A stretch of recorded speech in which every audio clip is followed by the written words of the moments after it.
Hello बच्चों, आइए प्रश्न को देखते हैं। यदि किसी गुणोत्तर श्रेणी का पीवा पद, क्यूवा पद, आरवा पद क्रमशः एबीसी दे रखा है तो सिद्ध कीजिए कि ए की घात क्यू माइनस आर गुणा में बी की घात आर माइनस पी गुणा में सी की घात पी माइनस क्यू बराबर होता है 1 के। प्रश्न को हल करने से पहले इसकी मुख्य अवधारणा के बारे में चर्चा कर लेते हैं। तो देखिए, यहाँ से हम लोग लिखते हैं मुख्य अवधारणा। मुख्य अवधारणा, तो इसमें हम लोग गुणोत्तर श्रेणी के बारे में बताने वाले हैं। इसको हम जीपी से भी प्रदर्शित करते हैं। जीपी में मान लो इसका प्रथम पद हमने ए से निरूपित किया है और इसका जो सार अनुपात है, क्योंकि हम लोग जानते हैं कोई भी गुणोत्तर श्रेणी है उसमें क्रमागत पदों का अनुपात अगर समान मिल जाए तो हम लोग कहेंगे वो एक गुणोत्तर श्रेणी है। ठीक है, तो इसको मैंने आर से निरूपित कर दिया। तो गुणोत्तर श्रेणी तो किस तरह से बनने वाली है, ए प्रथम पद, अगले वाला पद बन जाएगा ए गुणा में आर, इससे अगले वाला ए गुणा में आर की घात 2, और ये श्रेणी इस तरह से चलती जाएगी। एनवा पद इसमें आ जाएगा ए गुणा में आर की घात एन माइनस में 1। अब देखो, इस सूत्र का उपयोग करते हुए, सूत्र तो वैसे तो कोई नहीं बताया मैंने, बस इतना याद रखो कि अगर इसको मैं a1 बोल दूं, इसको मैं a2 बोल दूं, इसको a3 बोल दूं, तो अंत में अपने पास nवा पद आएगा। तो nवें पद का सूत्र अपने पास होता है a गुणा में r की घात n माइनस 1।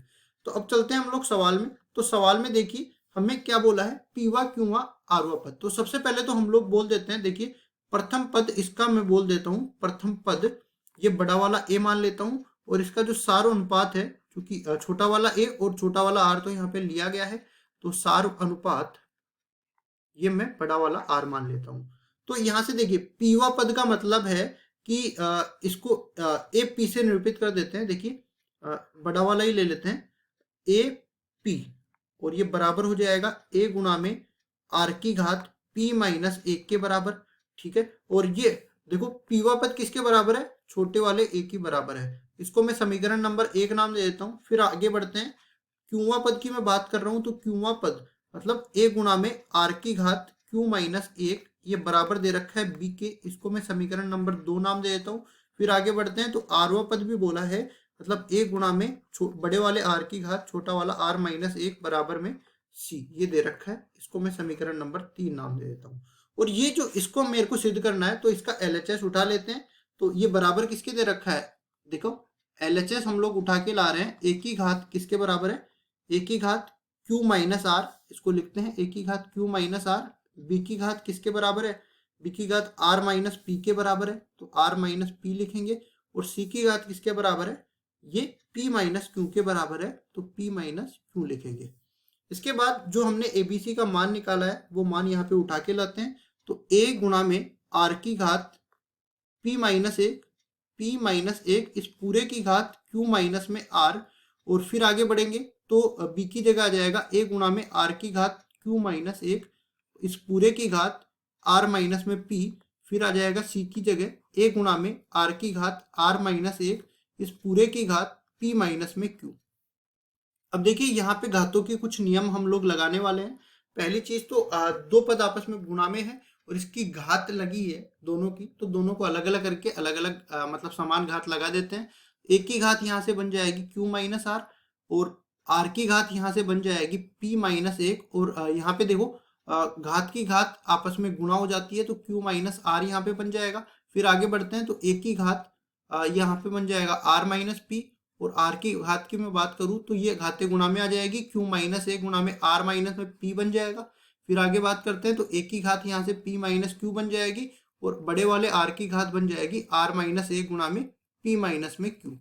अब देखिए यहाँ पे हम लोग आगे बढ़ते हैं और इसमें बताते हैं कि अगर आधार समान हो तो घातें जुड़ जाती है, अगर ये गुणा में हो तो ए आधार समान है तो घातें जोड़ेंगे। ए की घात हो जाएगी q माइनस आर, फिर इसमें जोड़ देंगे r माइनस में p, फिर इसमें जोड़ देंगे p माइनस में q। और इसी तरह r की घात भी हम लोग देख लेते हैं, तो ये बन जाएगा p माइनस में 1 गुणा में q माइनस r। फिर हम लोग आगे देखते हैं, तो प्लस q माइनस 1 गुणा में r माइनस पी।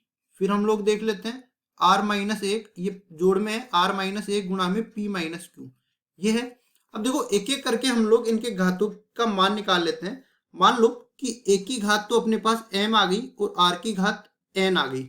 अब m और m और n का मान मेरे को निकालना है। तो देखिए m बराबर में अपने पास आ जाएगा q minus R plus R minus में p प्लस p माइनस में q। ये सारे मान आपस में कट पिटा के 0 के बराबर हो जाएगा। इसी तरह n का मान निकालना है तो ये बराबर हो जाएगा, देखिए p माइनस 1 गुणा में q माइनस आर, फिर आगे बढ़ते हैं प्लस q माइनस 1 गुणा में r माइनस में p प्लस r माइनस 1 गुणा में p माइनस q।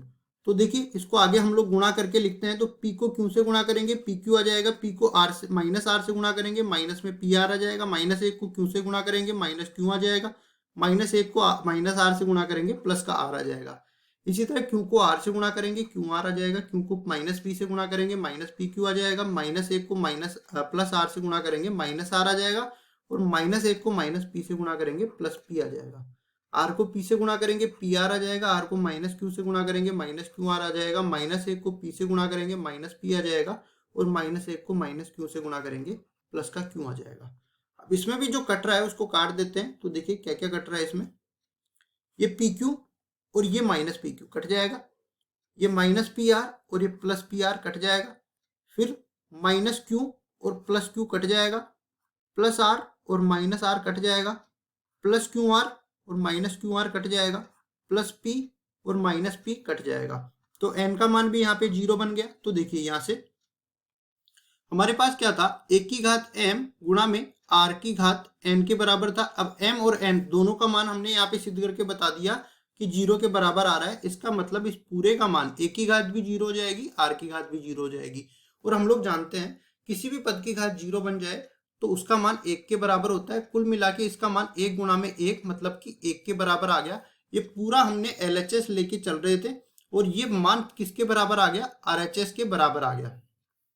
ठीक है, तो देखिए RHS के बराबर आ गया मतलब हमारा सवाल सिद्ध हो गया।